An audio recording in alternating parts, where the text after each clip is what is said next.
We need to talk. We need to talk. We need to talk. We need to talk. We need to talk. Welcome. We don't really need an intro. We're kind of just here. Doing it. I'm at home. You're at home. We both at home. Yeah. I know where you are. You know where I am. I know where you are. I can see where you are. I can see. You drinking that Jones like it's your last Jones. Might be, man. End of days. It might be end of days are upon us. All right, let me tickle my fancy. Yes. Well, while he's doing that, welcome back to another quarantine episode of WNTT. Now, we got a lot of shit to talk about. This is a legitimate quarantine episode. Because last time we were actually together. Yeah, last time we were beginning. Like legitimately, like I can't even get to him. Can't reach. Yeah. Where do we start, bro? Like,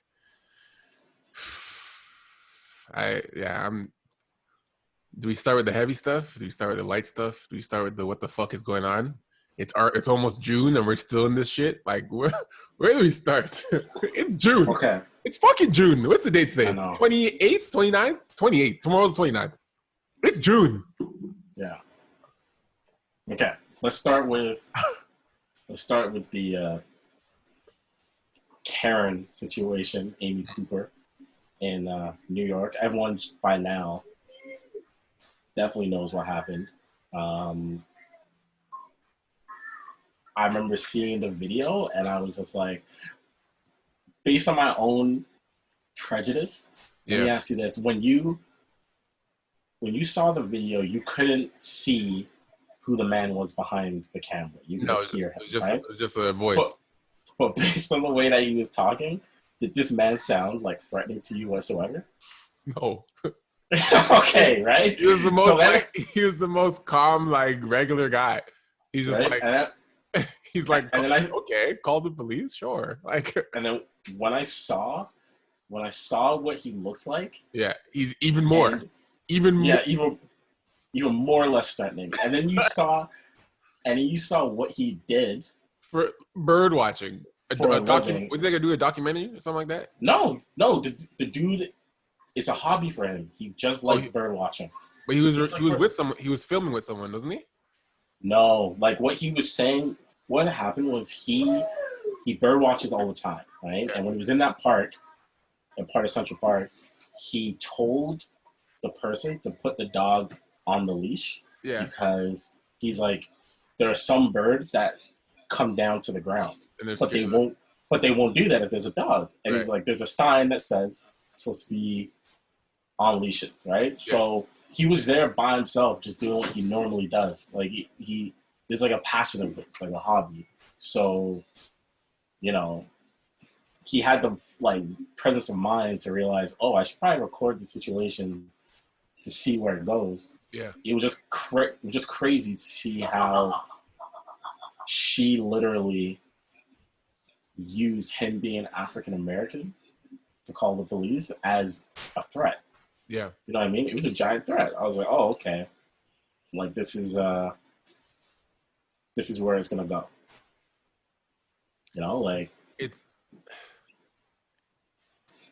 It's so frustrating to watch that stuff because it's almost like no one's gonna believe that, but then you're like, but they will.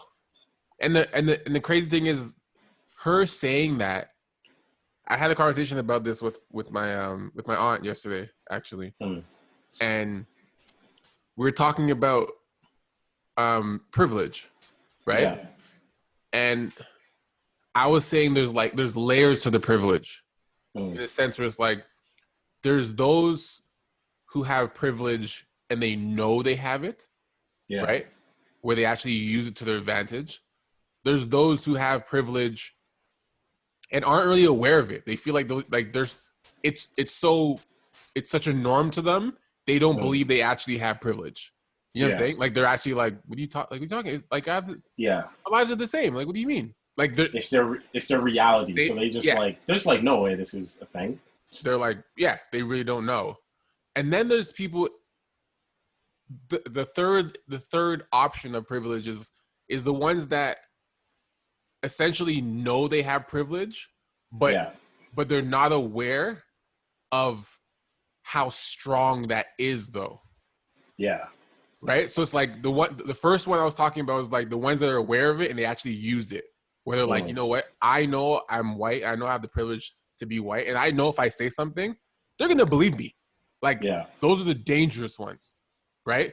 Where they're like, I know what I can do, and you know what I can do. Don't make me use it. You know what I'm saying? Use it. Yeah. Then there's the ones where it's like, no, like I really like they have the privilege, but like they just don't. They really just don't know. And then the last one that I'm saying is like, they know they're like, okay, I know I have privilege being white, but I feel like I can control it. You know what I'm saying? Like it's like, well, if I call the police, like it's just to scare you. It's not. I don't actually want it to go all the way. You know what I'm saying? Yeah, like, they think that, okay, they're aware that they have this privilege, but then it's like, it's out of my hands, and I just kind of hope it doesn't get to the worst situation. Exactly. And where I don't think it's like entirely malice. Yeah. Like they have intentions to scare or to like, intimidate, but I don't think it's actual harm. It's still wrong. I think it's still a wrong mentality, but I think it's like, I genuinely believe there's people that's like, I just want to kind of scare someone, or I just want to kind of like intimidate someone, but not all the way, like just a little bit. And then there's ones that's like, no, I want you to go to jail. I need you to go to jail. You know what I'm saying? Where it's like literal damage. Like what makes it so scary is it's just seeing people realize the type of privilege that they have. Yeah. Like that's what's scary to me, right? Because maybe it's because growing up as a Black person, I've always understood what type of challenges I'm going to face in the future versus some of our counterparts who aren't Black, right? Or a person of color.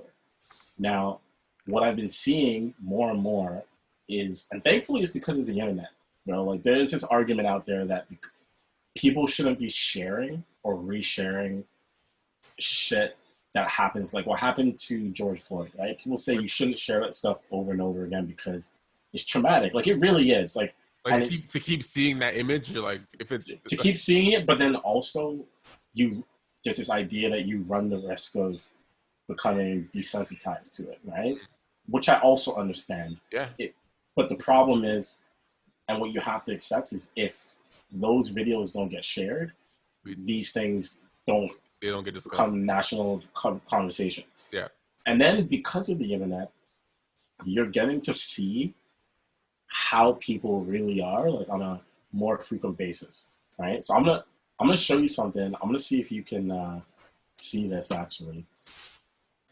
Can you see my screen right now? Yeah. Okay. Have you seen this video? It's drive-through. No. Can you hear it? No, I can't hear it. You can't hear this at all? No. No? Ooh, I wanted you to be able to hear that. Okay, never mind. Anyway, I'll just explain it, right? This woman is going through the drive-through, right? I'm actually still going to play it, and you'll be able to see it.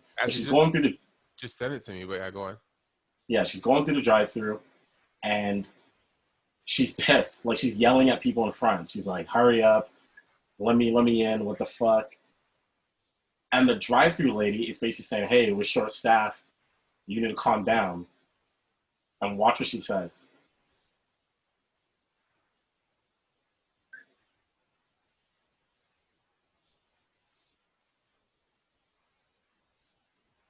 You see how she's begging?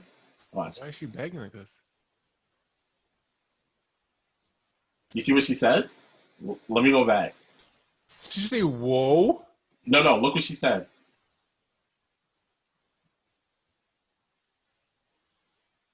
Oh, wow.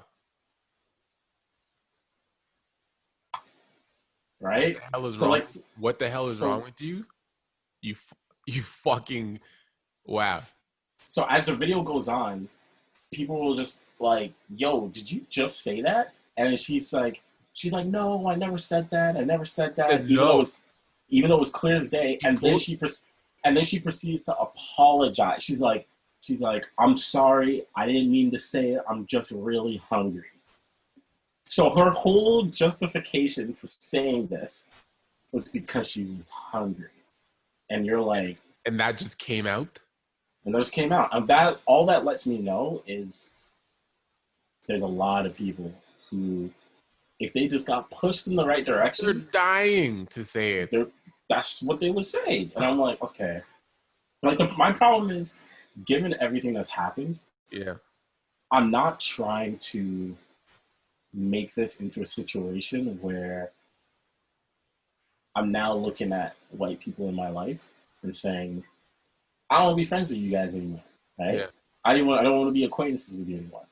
But what it is doing is letting me know which of my friends who aren't a person of color, how to navigate with them. Yeah, it's letting me know, like, what are they really about, right? I understand, like, the fact that if you're someone who is white that has never ever dealt with the issues that a black person has had to deal with, chances are you have no idea, like, how to even begin that conversation.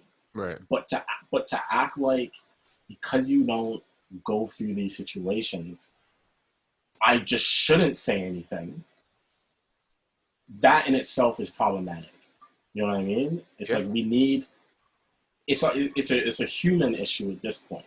You know what I mean? If you see that, just the photo alone of the cop with his knee on George Floyd's neck, that should make you sick. Like, regardless of your race, as right? It should make as a human, dude. It should make you sick, right? Like, and I'm tired of this argument where it's like, yo, what would you do if that was like Becky, your sister, or like Connor that was getting killed by that cop? The reality is that probably wouldn't happen in that manner. Mm-hmm. And on top of that, it's like, I just believe that some people see these things and they just refuse to even have the conversation because they don't want to talk about it. They don't want to. I mean, like, yeah, I made a post today. I was saying, like, we can no longer make ourselves uncomfortable. Yeah. To make someone else more comfortable about an uncomfortable conversation. Yeah. So, like, we can't be like, you know what, if I talk about this, then they're gonna be uncomfortable. So you know what, I'm gonna hold this uncomfort. Like, nah. Yeah. Fuck that. Right? Like, nah. No. Why are we taking the L every time and suppressing our feelings to make other people feel comfortable about a situation that we have to deal with? Like, what? Like, can I ask something going back to the whole Amy Cooper situation? So we know what the punishment was, right? Like, she lost her job, she got fired, the dog got sent back to the rescue that she got it from. Yeah. And, personally, I don't feel bad.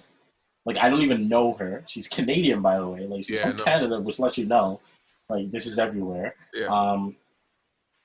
I don't feel bad because I know that by her saying what she was saying on the phone, the dude easily could have died. Like, because that's a reality. Like, the cops could have shown up and he could have died. You could have killed him. You could have actually killed someone over nothing. The interesting thing is that we've talked about cancel culture before, and it's interesting to see how. Because I wish I could remember his name. I don't know why I'm blanking on the birdwatcher's name, the black guy. But he said in an interview with CNN his name's Christian Cooper. Christian Cooper, okay. Christian said in an interview that, she was overcome with, like, a tidal wave of hate, right? Like, as soon as the video went viral, she was like, she's dealing with all this shit on social media. Then she deals with losing her job. Then she deals with losing her dog. Like, do I think what she did was wrong? 1,000%. But he was saying that he doesn't know if anyone deserves that level of hate all at once. And I get what he's saying because he's being so empathetic, but that goes back to my point that I had with you off camera earlier about Black people being so like forgiving and like empathetic, because the way I look at it, we don't live in the United States, but it's like, I don't know how you can live in America and forgive like slavery, like all that type of shit, when there's never been like any real huge progress from it in our communities. Right. You know what I mean? Like, so the idea that we have the ability to still forgive people, contribute to society, do all these things, contribute to culture in a way that everyone like feeds off of what we do and just keep it moving. Like, that's crazy to me. Like, the fact that he was able to say that about her, fully knowing that she was ready to have him killed, speaks volumes. We have a much different level of composure, bro. We do. And I think because of our history and because of what we've gone through, we've been because of what we've gone through, we've been almost forced to adapt to any environment. Yeah. You know what I mean? Like, we've literally been forced to adapt to any environment. If things are hard, things are easier. If someone treats a certain way, we just have to adapt. So it's kind of like we've gotten so used to the injustices, and we've gotten so used to the discrepancies and the unfairness that we're kind of just like, you know what? Like, I can't hold on to this. There's no way. Like, I was talking to Chris yesterday, Chris Lowe. Oh yeah. And we're on live, and I was just saying, I'm like, there's actually no way we can hold on to everything and still function. You know what I mean? Like, all the murders, all the stress, all the injustice that happens every day, the micro aggressions, all, like, there's no way you can hold on to that stuff every day anymore and still function. We have to let it go. We have no choice. Yeah, at some point it's gonna come out. No, when I say let it go, I mean let go of it. Oh yeah, just let go of it. Like not we can't hold on to that anger. Yeah. There's no way, bro. There's no way you can every day hold on to every Black person that has been killed by gun violence, has been killed by a police officer, has been mistreated. We can't hold on to it every day and still function. Yeah. So it's like, when do we process? We literally have like a 5-minute window to process something, and then something else happens, and then we're like, okay, we gotta let go of whatever we were thinking about before and focus on this now, and so on and so forth. And it's a lot, but I think that gives us that ability to forgive. I hear you. Like, it definitely makes sense, and I agree with it. It's just, I don't know. Like, I don't think people who aren't Black look at Black people and say, I don't know how you guys do it. You know what I mean? Like, I don't think they. I think some people do. Maybe some, like, because maybe ones that are actually aware of what's going on. I think some people do. I've actually gotten some actual messages where white people and other people not of color have literally messaged me and been like, honestly, I don't know how you go through what you go through. I commend you. So I think some are definitely aware of all the shit that we have to go through, but it's definitely not a common thought process at all. At all. Like the reality is, I don't think anyone who isn't Black can speak on the Black experience, obviously, no better than I can't speak on someone from like an Asian experience. I can't do those things. But I think being Black, what I've learned over the years is that we're like the best actors on the planet, because we've had to be in situations for the majority of our lives where we've had to assimilate into other cultures, whether it's in the workplace or actually our environment, whatever we're in. Right? Because we know we need to survive. Like, it's a real, we're fucking chameleons. It's a real thing. So it's like, okay, like my experience as a Black person might not be the same as another Black person's, right? But there's things that overlap. So, for example, like I didn't until I moved. Like when I moved to Canada, I lived in an area where there was like around where you live, there was like a lot of black people there, and like a lot of brown people, like, and then the area that I moved to next, I lived there for like 12 years, and I was the only black family in the entire neighborhood.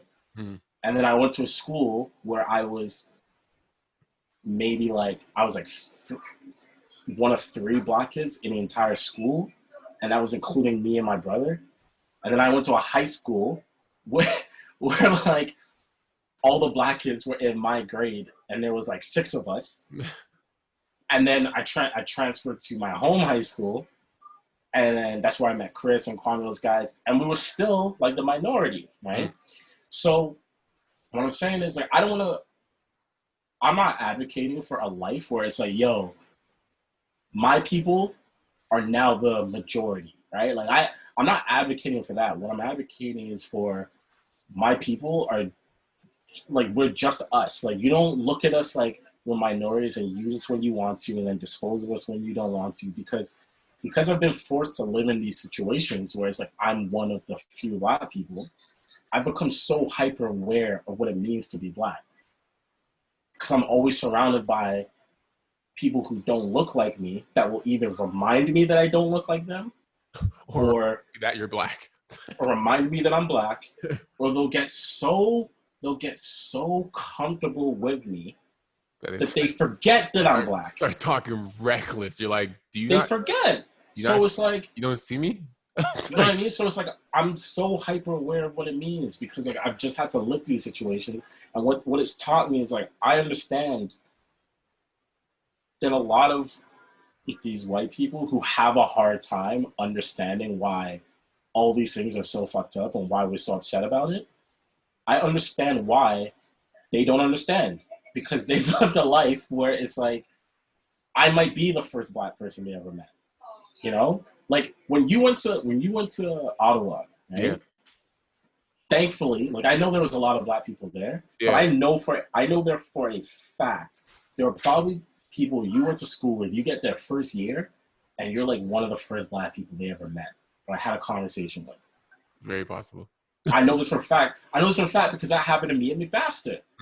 A girl told me, a white girl that I became friends with, her name was Sarah. She was just like, yo, like I come from like Guelph, like until I came to Mac, like she's like, you're the first black person like I've ever met, like became friends with. And that was so shocking to me, bro. You're 18. Everything you know about my people is what you see it on like TV, music videos, all that shit. That's crazy. It's nuts. So it's like, what are we doing here? You know what I mean? Yeah, no, it's yeah, man. I don't. It's I don't know. I guess we can get into the heavy stuff, but like, it's all heavy. It is all heavy. It's just like it's just layers. It's just layers. I mean, we don't have to go through all of it because it's at this point it's so much. But my biggest thing is like how do we process the next thing? Because I'm definitely finding myself getting desensitized to certain things. Not that I don't care, but I'm kind of like, oh, of course they killed him. Of course they're getting off. Like, and rather than continually being outraged, because it's like like I was saying earlier, you can't keep that rage for long. You can't. It's just it's sabotaging. It's like it's disintegrating. It's disintegrating. It like, yeah, like there's it's a problem. Look, it's a problem because if you and I were living in the States and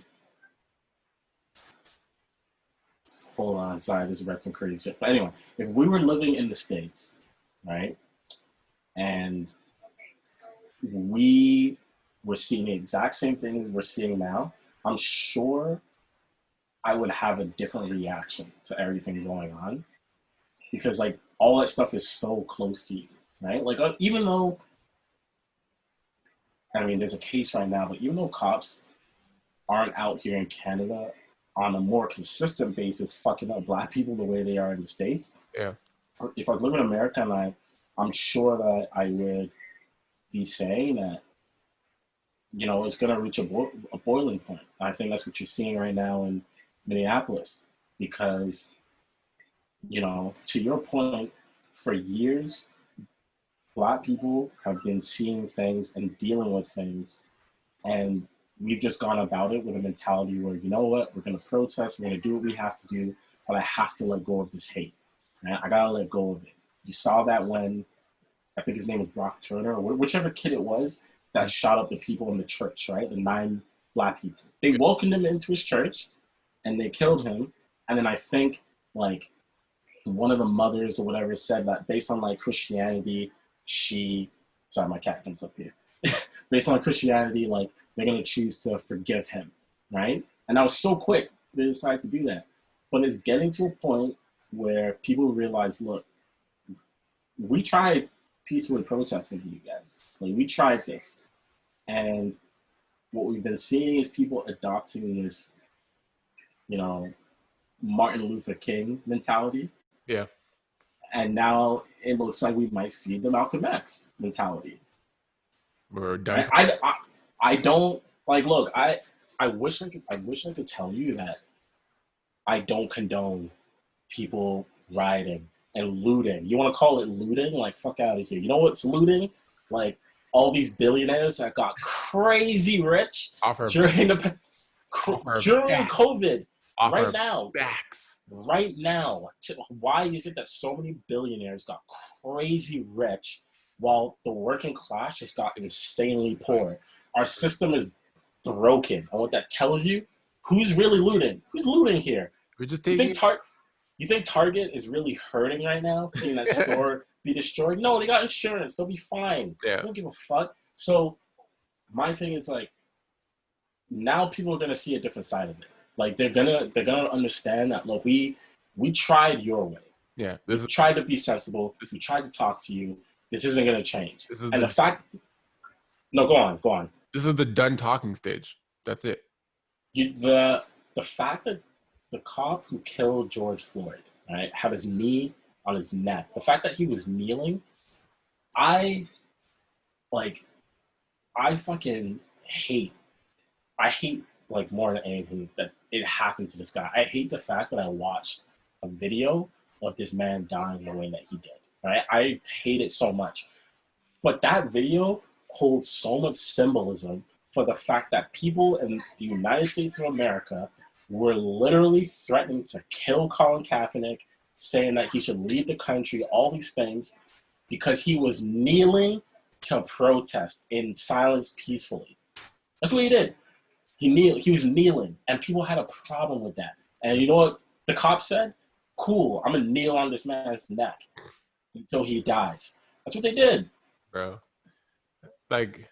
So what are we talking about here? Like, this the done talking stage. It's only done talking stage. It is only going to get worse, bro. The fact that the president of the United States, who I refuse to say his name, hasn't even said shit, has been silent. Silent, bro. Fuck out of here. Fuck out of here. I would much rather. I'm at a point now in my life where I would much rather people just say who they really are. Don't pretend. Tell me you're racist. Just say I'm racist, and I'd be like, all right. Because when I called out the people at Trinity Bellwoods, yeah, like, and said that they didn't give a fuck about the healthcare workers and first responders. Yeah. You know, my boy Marcus, he hit me up and he was just like, "Yo, straight up, I didn't hit you up the other day because I, like, lost track of time. But this is what I wanted to say to you." He said everything I said was on point, but he's like, the only thing I disagreed with you about was the fact that you explained why they're assholes. And he's like, they know. Mm-hmm. They know who they are. Yeah. And they get off on people calling them out. Right? They get off on that. Yeah. And he's like, you don't need to explain shit to them because they already know who they are. You just call them what it is and you keep it moving. And it's the same thing with these people who, like, act like they don't give a fuck. Like, It's like you do. Like, you're secretly racist. Yeah. Behind closed doors, you're just waiting to say the N-word. You're waiting to say all this shit. Bubbling up.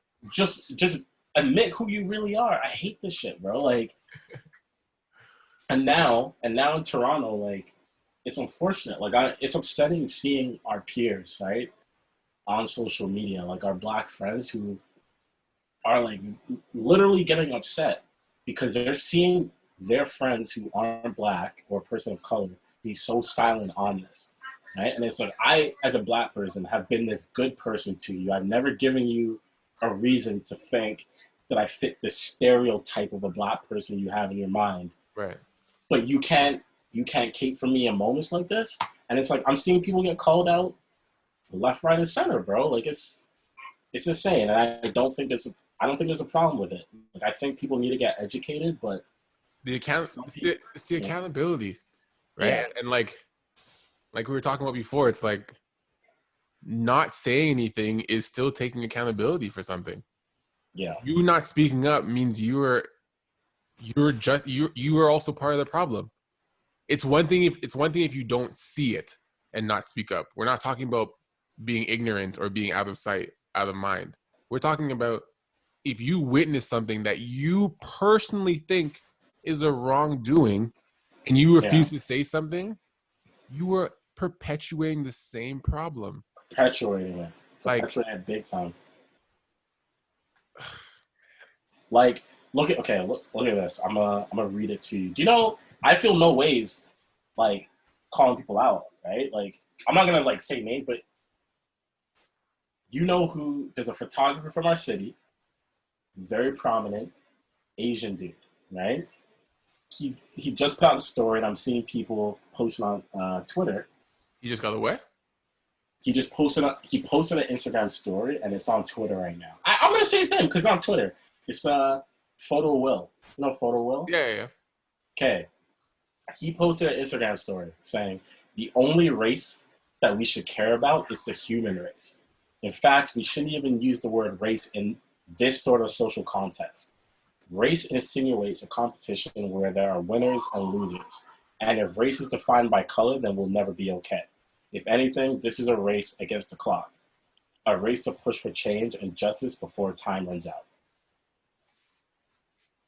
That's a whack take to me, because yes, as a human, you should care about your other humans. But this all lives matter bullshit is like the very definition of all lives matter. That literally cannot exist until literally every single life matters. So if it's clear that Black lives matter less, all lives do not matter. You know what I mean? Like, it's a simple math equation. 1 + 1 = 2. You know what I mean? It's something simple. needs to be addressed first before you can do the all, guys. You can't just jump to the all. You can't just say, "Oh, well, what about us?" It's like, yeah, but you know what? I think the craziest argument is like us being like, "Hey, look at us. We're being killed. Hey, look, we're being undervalued. Hey, look, guys, look at us. Bad shit's happening." And someone literally looking at you and saying, yeah, I know, but all of us matter too. It's like, I didn't say you don't. I'm saying, look what's actually happening to me. No, I see it. But like, we should all matter. Listen to how that even sounds as words in the conversation. Me deliberately telling you, like, yo, like, that cop keeps killing my people. Like, you know, we're not being treated equally. And you know, I wish things weren't, you know, as, you know, uncomfortable in these environments. And you saying, yeah, I get you. But my life matters too. It's like you're deliberately just disregarding what I'm explaining to you and then making this about you. It's minimizing what we're going through. It's gaslighting. You know what I mean? Like, how I don't I don't understand why it's so hard to understand. Because of social media, we are seeing things happen more proportionately. Even if you believed that this was race baiting, right? Like all these videos are coming out so that black people can say, yo, this is happening to us more, even though the statistics show otherwise, which is also bullshit. Even if you believe that, you're still seeing things happening that are fucked up. You know what I mean? Like, I don't get why that's so hard to understand. Okay, we saw Trayvon Martin, what happened to him. That was 2012, bro. I was 22 when that happened. That was 8 years ago already. That was 8 years ago, man. And nothing has changed. No advancements, not one advancement since then. And so many things have happened since then, and like every time it happens, it's a boiling point. Like it's so crazy, bro. Like I tweeted the other day that I feel like when shit like this happens, I feel like there's some force or someone at play, right? Whoever the powers are, I feel like they're trying to take away our humanity, like as black people, because I feel like who's they? Who's they? When you refer to they, who are you referring to? When I refer to they, I'm thinking of whoever the investors are in gangs in London. Like those people that are the upper ups. Basically like the Illuminati, whoever it is. Not Illuminati, I'm not into the whole conspiracy, but you know what I mean. Just the upper ups. There's upper ups, like there's someone who has power. There's somebody. Dude, like I feel like they know. I feel like they know that these incidents that are happening are so fucked up. And I feel like they're okay with it because they want black people to get to a point where all we can do is like react to violence. So they have even more of a reason to kill all of us. You know what I mean? Like, and the problem with that it's almost like provoking.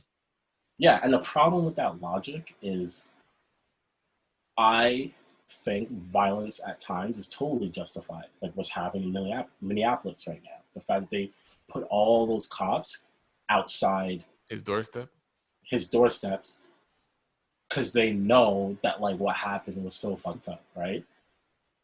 But it's like, I mean, what's going to happen? You can spin it that they might not even know it's that fucked up, but they're just like, we know how mad they are, and we don't want them to kill him. That's just as simple as that. Like I don't even want to give them. You can't even necessarily give them the acknowledgement that they're like, we know this was wrong, because that might not even be true. They're just like, we're not going to let civilians kill our officer, point blank, period. You know, dude, it's just insane to me. Like I don't know what is supposed to happen moving forward. I don't know how people think any of this is okay. I don't know how people think any of what we're seeing is supposed to not make us snap even a little bit. You know what I mean? Like some people are going to snap, and I don't blame them at all. Bro, they're already snapping. I don't blame these people at all. Bro, we're breaking, man. We're breaking. Like I don't blame them one bit. You can only push a group of people, even one person, but you can only push a group of people so far before they push back. Like what? Yeah. You're not gonna let someone push you over and over again in your chest until they cave it. Like no. Come on. No. And there's nothing about your camera. The video. Oh, sorry, hold on. There's nothing about the video with George Floyd that would lead me to believe. Just start that sentence over, sorry. There's nothing about the situation with George Floyd and seeing the video that would lead me to entertain a conversation of, let me just wait for more evidence. Like, let me just wait for this, because there's no scenario where what the cops did to him was justified. Right. There's literally none. The fact that they have 4 cops on him and 1 on his neck, and they kept screaming, get in the car. They're like, get in the car. Oh, okay. How? Oh, yeah. How? They're Yeah, baiting him. They're Yeah. baiting him. They want him to freak out and scramble. try to break, so they have even more of a reason to kill him. Like, Get fuck in the off. car. You're like, you're on me, and on my neck, and there's 3 other guys on my back. What are you talking about? Like, what? Like, it's the most ridiculous thing ever, man. It's so frustrating and tiring. And when I watched your video talking about the experience, like what it's like to be black, and whenever I see situations like what happened to Trayvon and like George Floyd, Ahmaud Arbery, like all this stuff, when the Trayvon Martin situation happened, like I said, I was 22, so it's not like I was a youth. Yeah, I was still living at home, but this is when I was dating my ex, so I would spend a lot of time. You're transitioning. Yeah, I would spend a lot of time sleeping downtown at my ex-girlfriend's place, come home, all this type of shit, right? And before the Trayvon Martin issue, it was never a problem. But then I remember coming home to my parents one day, right? And I remember my dad, like for a while, he had been just getting straight up like irritated with me coming back home after staying downtown without giving him like a heads up, right? Which, like in hindsight, was like pretty disrespectful. Yeah. But then my mom sat me down and she was just like, "Listen, with all the shit that's going on right now in the States, you have to let us know where you're gonna be if you're coming home, if you're not." Like your target points or like your exit points. Yeah, she's like, you have to let us know. She's like, if you're not coming, she's like, if you're not coming home, you need to let. Okay. She's like, if you're not coming home, you need to let us know that, because now our minds have gone to, yo, did Zamora get killed by the cops? Did something happened? And I'm a 22-year-old kid at the time, but here's me thinking like, yo, I'm not this teenager anymore, blah, blah, blah.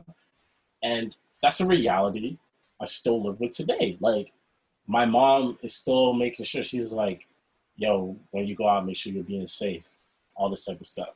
You know, and it just makes me think that a lot of black people that I've spoken to, the whole birds and the bees talk, we never had. Like, a lot of my friends, I asked, like, yo, did your parents ever talk to you about, like, sex and stuff when you're younger? A lot of them were like, no. Or it was, like, very loose. It was never direct. But I feel like our birds and the bees will be when you come into contact with a cop. Real shit, yeah. You do. You know what I mean? Like, that's what it's going to be. And I don't think that's the case for a lot of people. When I see cops or I have any interaction with cops, no matter how cordial I am, there's a sense of uneasiness in my stomach. Right. I don't feel good when I'm driving and there's a cop car like behind me. Bro, even if I'm doing everything right, it doesn't matter. I could be doing everything right. Bro, I could be doing everything right. It just, that was actually a point. That was actually a really good point that I forgot to put in the video, because that is so real. You bro, especially at night, it's like, dude, I'm conditioned now. Like, I'm conditioned to fear cops. I'm conditioned to think. How many times would you say? How many times would you say you check your rear view when a cop's behind you? Like the quick ones where you're like, you look up, you're driving, you look, and you're bro. Give me a time frame. Give me time frame. How many times am I checking, and how much time? How much time did you say? 1 minute. In 60 seconds. 60 times. In 60 seconds. In 60 seconds, I'm looking 60 times. I'm looking every second. Every other second. And the thing, at least 30 times. Bro, easy. And what's crazy is when you're doing it, all you're thinking in your head is like, when? Like, when is he gonna turn the light on? Like, yeah, when? And then you honestly don't feel at ease until he either passes you or exits. Yeah. Like, that's the only way you're at ease. if he stays behind you for the entire drive, you're anxious for that entire drive. Even if he's literally just driving behind you, like just a car behind, you're like, I don't like being here. Like, I'm gonna slow up, let him pass me. Like, you just don't want that feeling, because you genuinely believe, I'm like, if I do anything out of place right now, if I do an improper lane change by accident, if I don't signal, if I forget anything, he's pulling me over, and I may have to like find a way to get the fuck out of that situation. See, this is the problem, right? Even if, let's say it's an improper lane change, something minor, something stupid, you know that your logical brain says, okay, all I should be getting out of this is a ticket. Like, it's gonna suck. It's all I'm gonna get. But our survival mind is like, yo, I really hope this doesn't escalate somehow. You know what I mean? Like, you know how hard it is to talk to someone that's treating you like a dickhead, even though you're not a dickhead? It's impossible. Bro, I told you about that day I got pulled over going 123. No, I don't think you did. I got pulled over on the highway going 123. Even though everyone goes like 120. Everyone goes 120. We know this. We know. We all know it. That is not even like a... We all know it. Okay? Everyone goes 120. No one drives 100. Everyone. And this lady comes on the highway.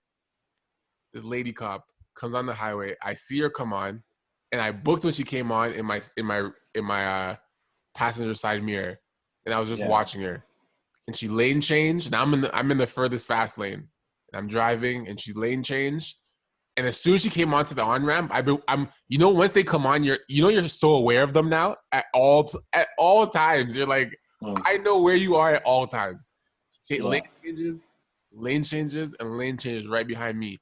And I'm like, all right, this doesn't necessarily mean this is for me yet. So my first reaction, I look to make sure my signals aren't on, nothing's on.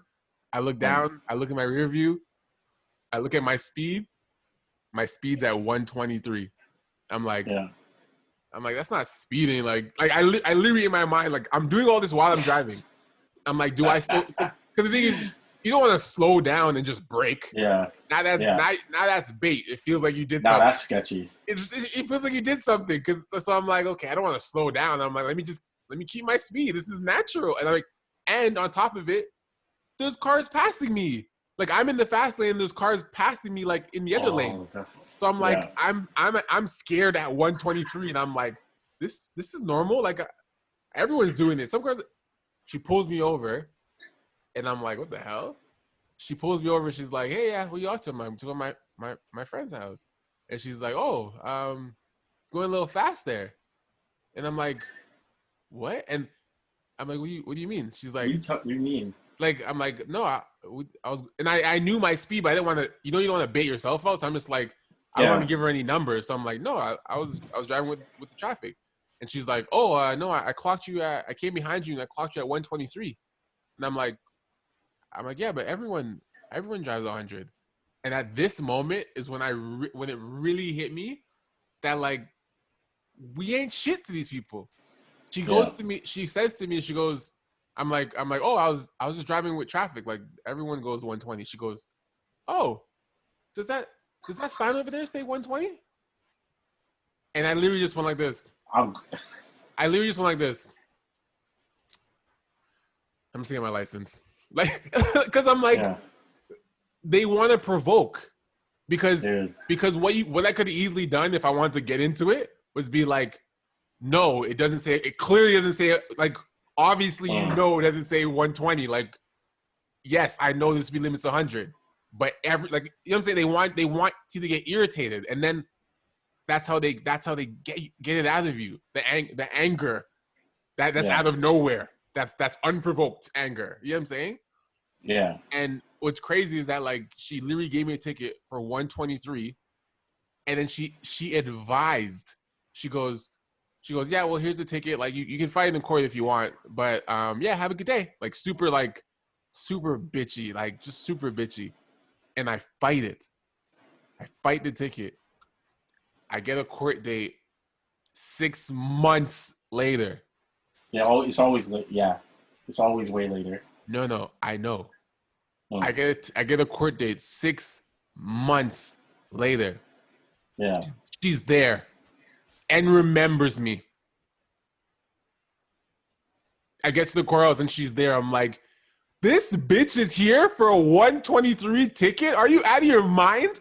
Like, what? Like, how mad are you at me? Like, how mad? She's got so many more better things to do. Yo, I got 2 examples because you just reminded me. I had the same scenario as you. Yeah. I had one with the speeding.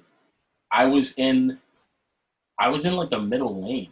Yeah. And I was going like around 120. It's the end of the month, so man's pulling people over for a quota.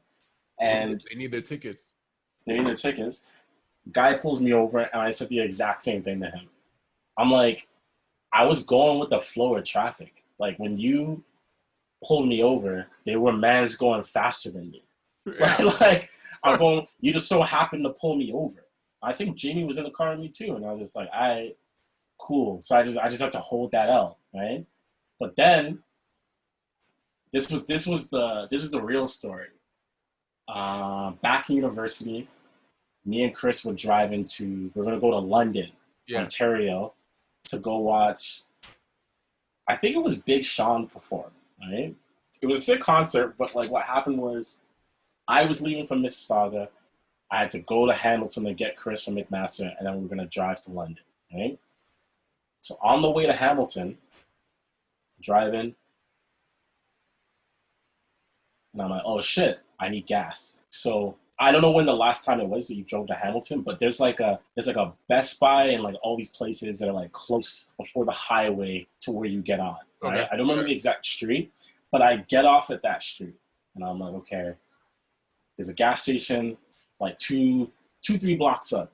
Okay. I'm in the middle lane. So I'm driving. I pass 2 blocks. I pass 3 blocks. I see the gas station on the right-hand side of the road on the corner. Okay, not across the street. Like I don't pass through the laneway.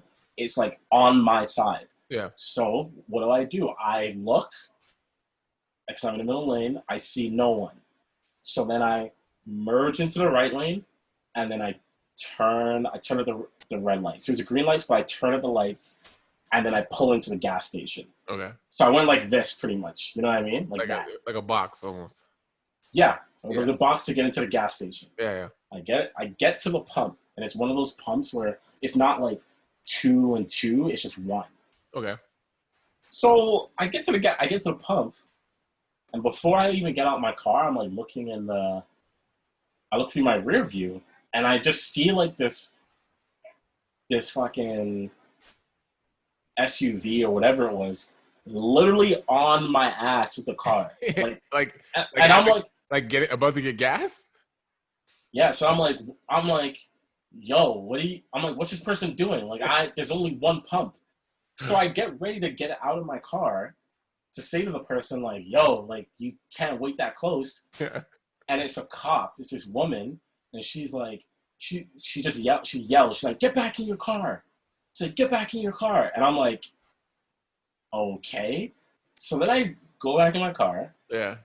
She comes to me and she says, do you know all the bullshit thing first? Do you know why I'm pulling you over? No, and I'm like, no, I don't. And she's like, you did an improper lane change and you cut someone off. And I was like, there's no way I cut anyone. I literally said this to her. I'm like, I didn't cut anyone off because I looked. Like I looked and there was no one there. Yeah. I was like, I didn't even see you, which means that you were like on my left side, right? And I was like, if I did cut someone off, I definitely did not hear anyone honking their horn like really hard to be safe like you. She's like, well, improper lane change. Once again, this was near the end of the month. She gives me a ticket, right? for like $130, and there's 3 demerit points, right? And and I'm like, okay, I'm gonna fight this. I'm gonna fight this. In between the court date and the actual incident, I find out that she had no right to even give me a ticket because she was giving me the ticket on private property, which was the gas station. Right. She'd have to wait for you to leave. Which I didn't even know this, right? Even if she was waiting for me to leave, she couldn't give me the ticket then. Like, No, there would be no problem. I'm saying she would have to wait for you to leave that property and then take Yeah. Yeah, but she wouldn't be able to, though. That's the problem. Well, I mean, like when I spoke to the occurrence would be done. Yeah. Yeah. So anyway, I was pissed because I'm like, oh my God. Like, if I just knew, You just didn't I know. would have said, I'd be like, you can't give me a ticket on private property, but whatever. But we don't know how that conversation could have gone. Right? Yep. So I get to the gas. And that fear to even that fear you even Speak up. to speak up with something that you're right about because you're like, I feel like I'll still get in trouble.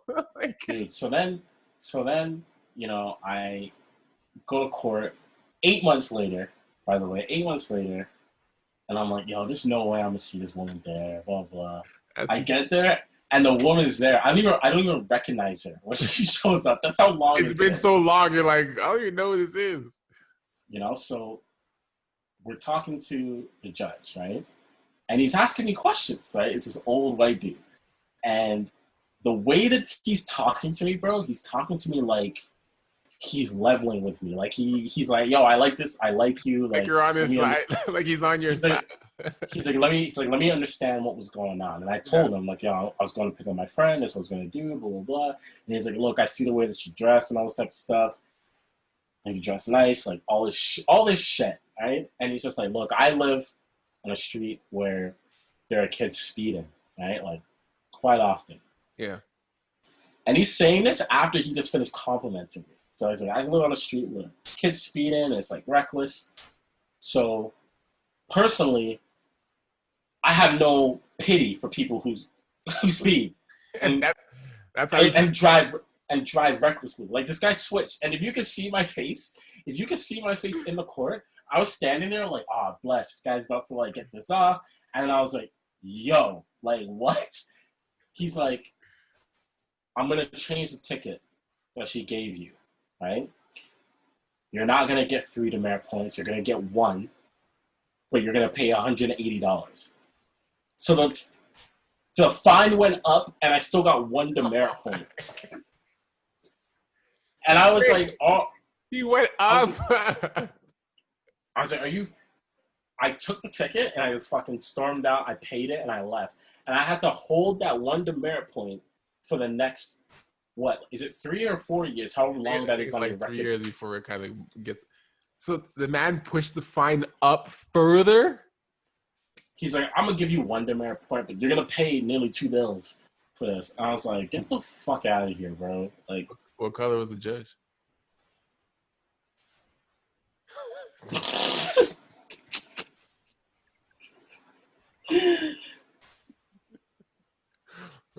Okay. You know, bro. So what color was the judge? He was an old white man with white hair too. It's upsetting, bro. Like, what's so upsetting about what's so upsetting about racism and prejudice, right? What's so upsetting about this? What did he do? What did he do? No, what's so upsetting is the fact that as Black people, I know for a fact, I have more firsthand experiences and cases as to why I should be weary of white people more than they have of us. Because most of them don't even interact with Black people to begin with. So it's like, you're not even experiencing anything.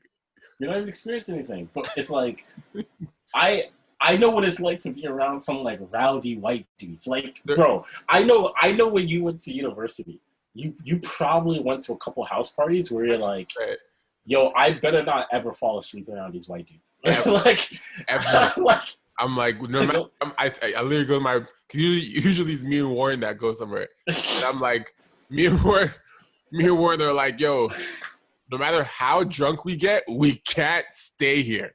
Like, no matter how drunk we get playing beer pong tonight, one of us has to pull each other out of here. Because we cannot be the two black guys that pass out in this house. I promise you. I promise you.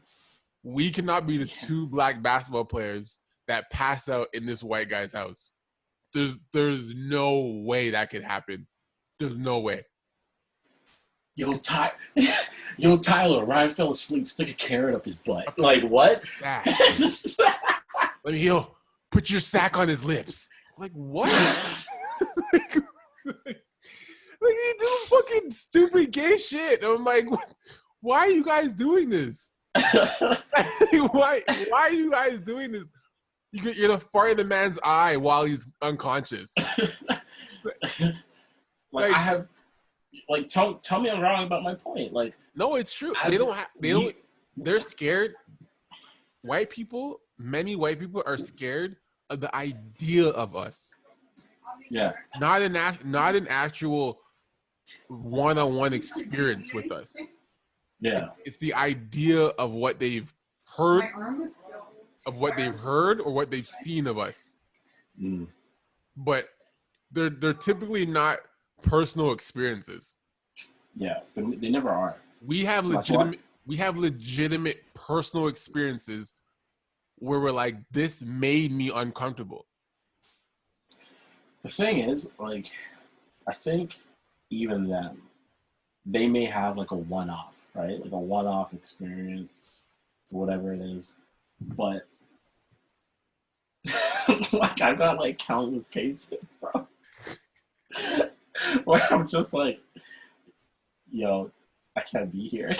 Like I just can't. Countless. It's not a good call, man. So I'll never understand it. Like I'm not sure why someone would feel that way when they don't even have like any experiences. Why? Like it doesn't make sense to me. Like think about how ridiculous this sounds. Imagine you assuming that white people are what you see on TV. Imagine you actually believe that like white people of today is what you see on television. You meet a person, you're like, I saw this in a TV show. That's probably how you are. like what? I've never met you before, but I saw this on a TV show, so it's probably how you are. I'm pretty positive this is exactly how you are. What? What are you talking about? Like what? You might. And they would look at you, rightfully so, and be like, "What the fuck are you talking about?" It's like, what are you talking about? Like it makes no sense. It's Man, so wild to me, man. So wild. Like we just live in such crazy times, and I don't see it getting any less crazier anytime soon. I think this is just what it is. Like I don't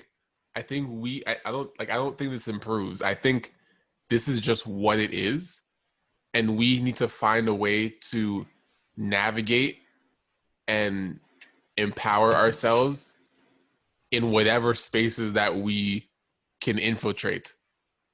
However, it sounds like a war, but like seriously, like it's really like whoever gets there, like open the floodgates when you can. You know what I'm saying? Yeah. Whoever has the opportunity to be an amazing athlete and they let you in, when they let you in, do your best to kind of try and open the gate for the people below you. You know what I'm saying?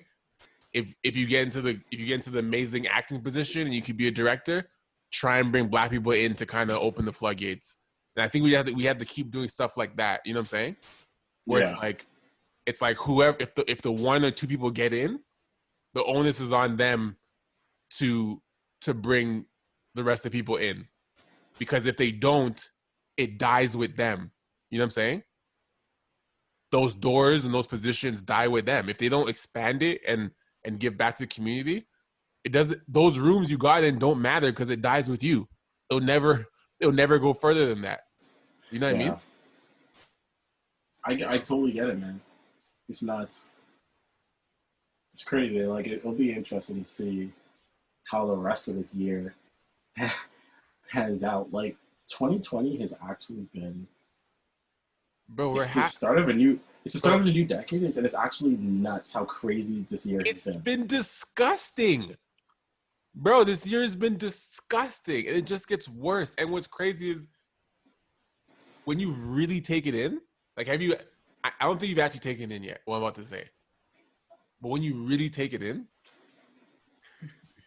we didn't even get a chance to start the year. Like, Zamor, whatever plans you thought you had this year, we're already halfway through it. God.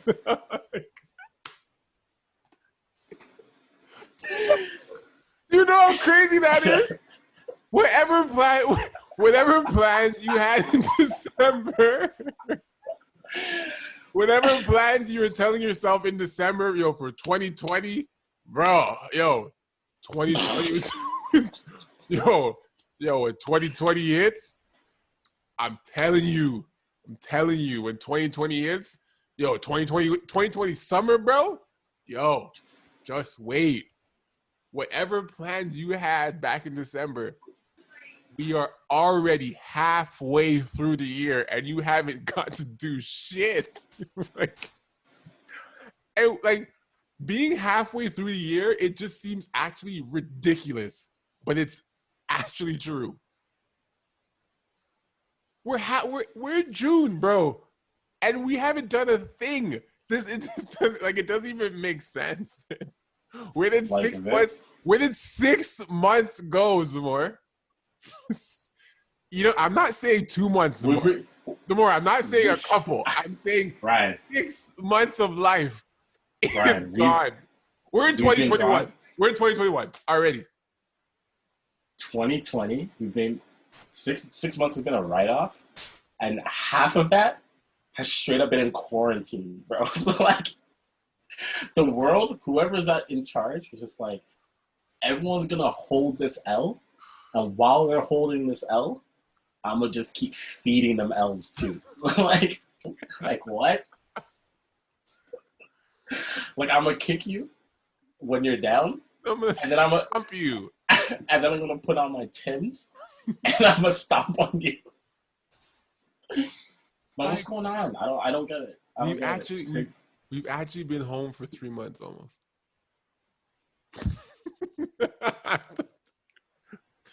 We've been home for 3 months. You want 3 months? Dude, 3 months? Zamor, 3 months? 90 days? Oh my God. Yo, Ryan, take this in. My surprise birthday party was like March 8th. That was the last time you were supposed to be outside. That was the last time you got a chance to be outside. Right? So March 7th was the last time I had some real fun outside with like all my friends and all that type of shit. It's March 7th, April 7th, May 7th. We're coming up on 3 months, bro, of quarantine. And in that time, in the span of 3 months, we have seen some crazy shit. Crazy. Like, I thought, did Kobe pass away before COVID or after? Before. It's in February. February, right? Yeah. I thought, and like before Kobe, was there something else that was happening? Australian fire. Okay. So after the Australian fire, And then when Kobe passed away, I thought that was the bulk of the year. I was like, fuck. I thought there was no part of my brain that said this can get worse. This can get worse. There was no part. Ow! No part. Not even a month later, COVID happens and it says, hold up. Like everyone COVID basically said, everyone who thinks that they're gonna have a good year, take a step forward. Not so fast, world. That's what happened. That's what COVID did. And then in the middle of COVID, we've seen a whole bunch of shit take place. And people are just cooped up. They get a little bit of air when they need to, but for the most part, they're cooped up, just soaking in all the bullshit that they're seeing online, and all it's gonna do is just make people revolt. So that happened in Minneapolis, bro. I have a question. So like,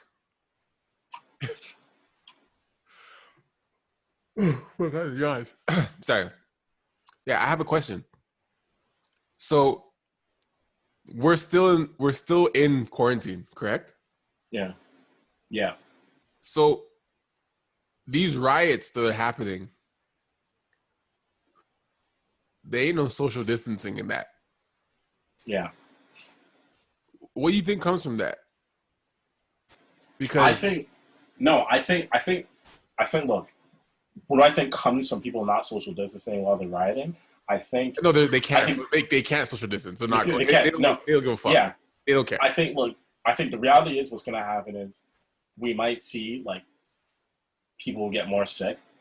The States is already fucked up in terms of how many deaths that they've had. I think they're at 100,000 or getting close to it, or maybe just past, which is an insane amount of number of people. No matter which way you try to like say it, it's a lot of fucking people. That's a lot of bodies. That's a lot of bodies. Right?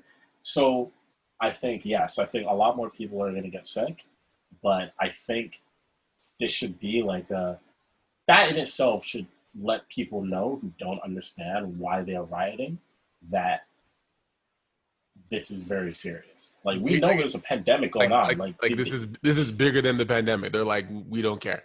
We don't care. People. It's not like they don't know there's a pandemic. Like, we all know this, but they're like, this isn't kosher. Like we're gonna have to deal. You're not gonna keep us outside. You're not gonna keep us inside during this. Nah. Yeah. Man. Yeah, I mean, we're halfway through the year, bro. So I'm gonna ask you this. So what are your second half year plans? Kind of dumbass questions. I'm gonna tell you right now. I'm gonna say it's on record. If we're still home in October, God. I hate that you're laughing like this. October, bro. That's the end of summer. Well, go on. We're going to be, by the way. I hope you understand this. If we're still home, if we're still in our homes, not just like diluted, like, no, like literally, if we're still in our homes where we still have to do what we're doing right now, like this, in October, month 10 of 2020, I believe we all need one day to just go outside and just see what happens. What do you mean? Brian, stop this. I want to fight you so bad, bro. Bro! What you mean to say is this. No, what you mean to say is this. If in month 10, you're still doing this, we all deserve to just go outside and just, if you get sick, you get sick. That's what it is. That's what I mean. That's what I'm saying. To see what happens. Like Like No. my mind is it's kind of like So you're saying it's kind of like yo, we gotta like spend a day outside and then everyone come back inside and wait 2 weeks. no outside doing what? Just Like, stand there. right, you sound foolish, bro. You sound foolish. You never sound foolish. Just But you stand sound outside. Foolish. What I think is We just need to look. We just need to see each other. I'm fully expecting that by October, I really think that we'll still be in quarantine. I think by October, I think that when you say quarantine, you mean being like monitoring stuff or literally being home? No, I think that I think because of things that happen at like Bellwoods and the outpour of people pissed off, yeah, I think you're not gonna see people going out into large crowds like that anymore. Like for the rest of the stuff, I may be like willfully ignorant here, but I genuinely believe I don't think people are that stupid at this point. Now, that being said, by the time October rolls around, I think that rules will be a little bit more relaxed. Yeah. To the point where it's like it could be a situation where it's like, look, we're gonna start allowing like people can like go out, do what they gotta do. Because I think by then, I'm hoping they'll know more about the virus in a sense where it's like these are the things that you can engage in where it's like you might not catch the virus as bad if you do catch it. From what they're monitoring, they're like, okay, this person. Yeah. Can't. Because the reality is if you catch it, you have to go home and quarantine because there's no vaccine, right? Yeah, if a vaccine comes out, everything changes. So I think that, I don't think it's unrealistic that by October we'll be out more. Like people will have the flexibility to go out. I don't think it'll be a situation where it's just like, yo, everyone go out this one day and go back to your crib. But like that, because that would be crazy. But I do believe we'll be in a better position by then. It's just hopefully I'd prefer, like I had a hope it'd be a little bit before. Like I think it'd be like, because you know what it is. I think especially based on where you and I live, Toronto is just such a different place in the summer, man. Like it's not like any other city. Like the only other cities I can think of are cities where they have horrible winters and then they get summer for like 3 months, 4 months, and it's amazing. Like Chicago is one of those places. London is one of those places. But even London, I mean, their weather doesn't. Our season. Montreal, our season is pretty similar though. Yeah. So for me, it's just like it's having a Toronto summer is like so different than living in somewhere like in LA. You know what I mean? Like I fuck with LA. I really fuck with Miami. I love Miami. But I don't know what it'd be like. Can you imagine if Toronto was just summer all the time? It'd be ridiculous. Like I don't know what would happen. Like it'd be chaos. Toronto can't handle all year summer. Can't. You know, like so Toronto cannot handle all year summer. I'll tell you that right now. We would love it. Yeah. But we can't handle that. There's all year summer, nothing would get done. Nothing. Yeah. Nothing would get done. So I just hope that, by that time things come around. I hope we don't see more bullshit like we've been seeing the last couple of days. But that seems a little unlikely. I don't want to wish anything, but it's coming. 2020. Yeah. 2020 is not. 2020 is not done with us. It's not. 2020 is Scorpion. Just saying, get over here. Like we still got more time for you, bro. Like it's crazy because I picture 2020 with this fucking Rolodex, like just going through like, oh, what haven't I used yet? What haven't oh yes, murder hornets. Let me send them those. What haven't I used? Like what haven't I used yet? Like which Yu-Gi-Oh card can I fucking throw today? The fact someone had the audacity in 2020 to name that hornet the murder hornet is insane. You know how crazy that is? Murder hornets! Whoever discovered it. Murder hornets? Like, that is a murder hornet. What are we talking about here? Like, this is insane. Yeah, bro. It's fucked up. This was cool. This was different. We learned that we could laugh in any medium. Yeah. Because we always laugh when we're in person, but to laugh like this is different because we're just laughing through a screen when it doesn't matter. Oh man. It's the only way we can move, man. But yeah. It's the only way we can move. Yeah, we in here. We doing the Zoom, WNTT Zoom. Yeah. Is that what we're gonna call it? Whatever, man. I don't know. WNTT They're Zoom? gonna get this podcast.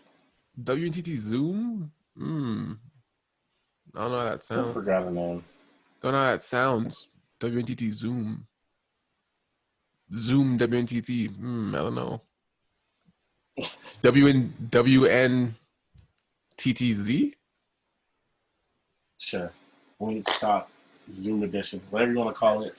I'm fine with it. I don't know. All right, brother.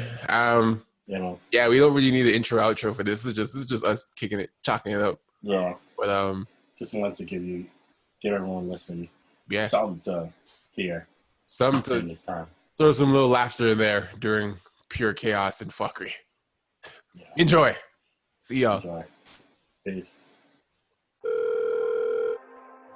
Hello? We need to talk. We need to talk. We need to talk. We need to talk. We need to talk.